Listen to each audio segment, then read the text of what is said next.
Este es el trabajo final de detección de fraudes de transacciones bancarias en línea. Somos el grupo número 12. Mi nombre es Andrés López. Queremos como dar un contexto de por qué elegimos este dataset o este trabajo como trabajo final. Entonces lo que queremos explicar es un poco las transacciones bancarias fraudulentas han representado una amenaza creciente en el mundo financiero, generando pérdidas significativas para los bancos. Esto lo que nos motivó es que queremos generarle valor a este dataset o al modelo que nos permita hacer esa detección. Para ello entonces escogimos un conjunto de datos que tenga información sobre los fraudes de pagos en líneas. Elegimos un dataset de Kaggle con más de 6.353.000 valores únicos que contienen toda la información histórica sobre las transacciones fraudulentas.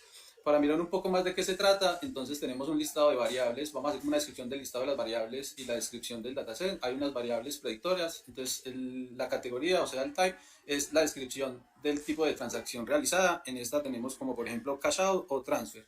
Y de ahí podemos mirar las transacciones pues como las variables numéricas. Tenemos una variable step, que es la variable numérica que representa una unidad de tiempo donde uno equivale a una hora. Tenemos el amount, que es el monto en el que fue realizada la transacción, el name origin, que es el ID del usuario que realizó la transacción, el OLAS balance, que es el balance antes de la transacción, el new balance, el balance después de las transacciones, el name, que es el ID del usuario que recibe la transacción, y el OLAS balance, que es el balance antes de la transacción del usuario, y para terminar el new balance, que es el balance después de las transacciones del usuario que la recibe. Y tenemos una variable objetivo que es el isFraud, que es una etiqueta que indica si la transacción fue fraudulenta o no. Para darle paso entonces a mis compañeros, donde vamos a pasar a presentar parte del trabajo.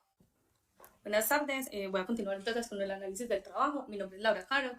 Acá entonces vamos a comenzar con la limpieza de los datos. Acá eliminamos las columnas de datos que, no son, que son irrelevantes para nosotros.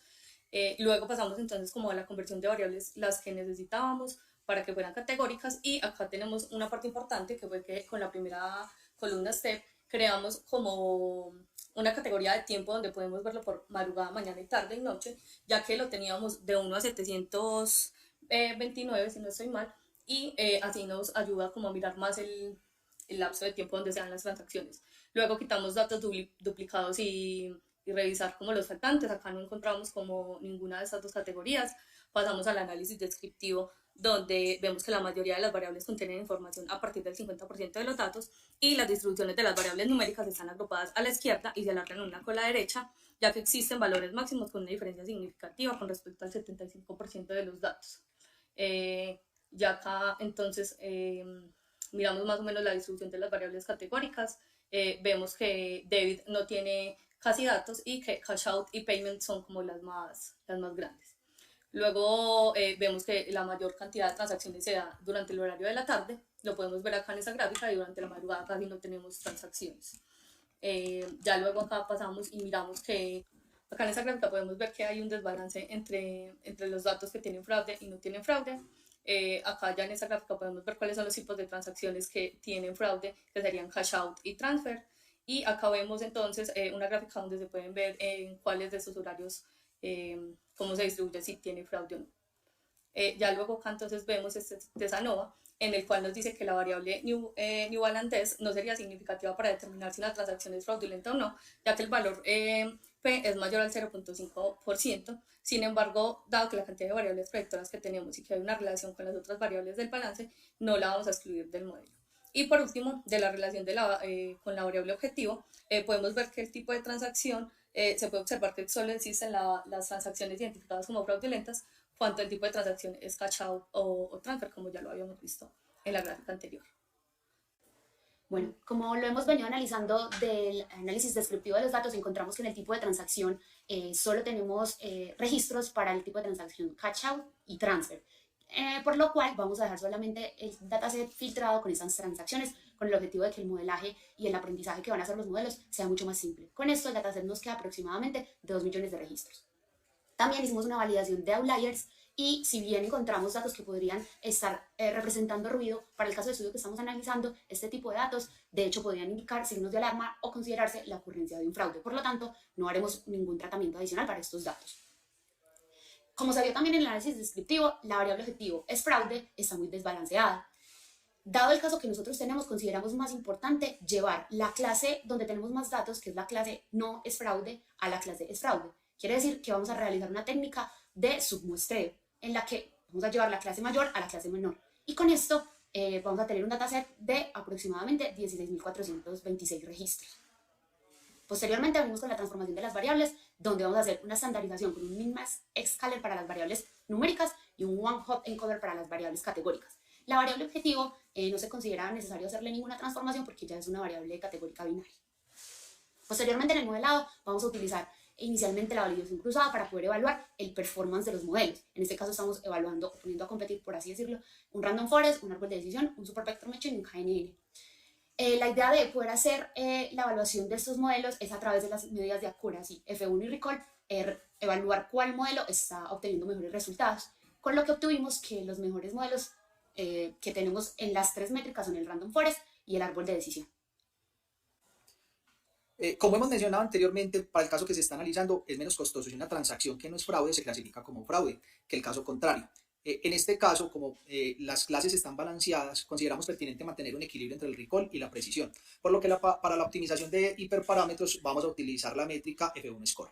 Digamos que la primera corrida de optimización de hiperparámetros lo hicimos con el modelo Random Forest, que fue uno de los que tuvo mejores resultados en la corrida inicial. Utilizamos dos criterios, hicimos un número de estimaciones de 100 a 300 y el criterio Gini y Entropy. Cuando nos vamos a ver los resultados del mejor estimador para este modelo, encontramos una matriz de confusión con unos resultados muy importantes en los verdaderos positivos y en los falsos negativos, minimizando mucho los errores que se puedan presentar. Este resultado, como lo vemos, se soporta en la matriz, en el reporte de clasificación, donde se muestran que todas las métricas están por encima de un 98%. También tratamos de revisar si había un posible sobreajuste y encontramos que, según la gráfica del Learning Curve, encontramos que el modelo, digamos, tiene un buen rendimiento, tanto en el conjunto de entrenamiento como en el conjunto de prueba.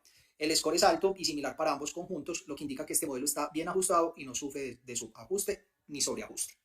El segundo modelo fue un árbol de decisión, el cual lo corrimos con el splitter Bessey Random y el criterio Gini, Entropy y Log Loss. Lógicamente, y se me había pasado a decir, en el modelo anterior utilizamos validación cruzada con 5 grupos. En este caso, el mejor modelo maximiza el resultado, incluso supera el resultado que obtuvimos en el Random Forest, con métricas por encima del 99% para la precisión, el recall y el score. Bueno, continuando con la selección del mejor modelo, como mencionó el compañero Juan David, ese fue un árbol de decisión. Y para no continuar mirando pues, los resultados del pronóstico desde el notebook, decidimos utilizar la herramienta Power BI para mostrar los resultados. Bueno, haciendo un resumen general, el dataset contaba con 2.770.000 registros de transacciones, los cuales 2.772.000 eran considerados no fraudes y 8.213 como fraudulentas. Gráficamente pues, se ve un desbalanceo obviamente entre las clases y con eso pues, posteriormente decidimos hacer el pronóstico con el modelo. El resultado fue que se detectaron 2.723.000 transacciones como no fraudes y 47.335 como fraudes. Como resultado tenemos la matriz de confusión, la cual nos evalúa qué tan acertado fue nuestro modelo. Como verdades positivos, quiere decir que el modelo pudo detectar 8.193 transacciones como fraudulentas de las 8.213, es decir, tuvo una asertividad del 99.76%, dejando pasar solamente 20 transacciones como fraudulentas, lo cual consideramos nosotros pues, un modelo o una medida muy buena porque pues, de tantas transacciones solamente no detectó 20. Y de las transacciones que realmente eran no fraudes, pero el modelo detectó como fraudulentas fueron 39.142 con una efectividad del 98.58%, es decir, las transacciones no fraudes que el modelo encontró como no fraudes fueron el 98%, que también es una métrica bastante buena considerando el tamaño o la cantidad de transacciones que tenemos para esta entidad bancaria. Como conclusión podemos decir que a pesar de que sí, el modelo detectó bastantes transacciones como fraudes cuando realmente no lo eran, es un precio bueno a pagar para poder, digamos, solucionar el problema de dejar pasar transacciones fraudulentas. Con esta concluimos el trabajo y espero que les haya gustado. Muchas gracias.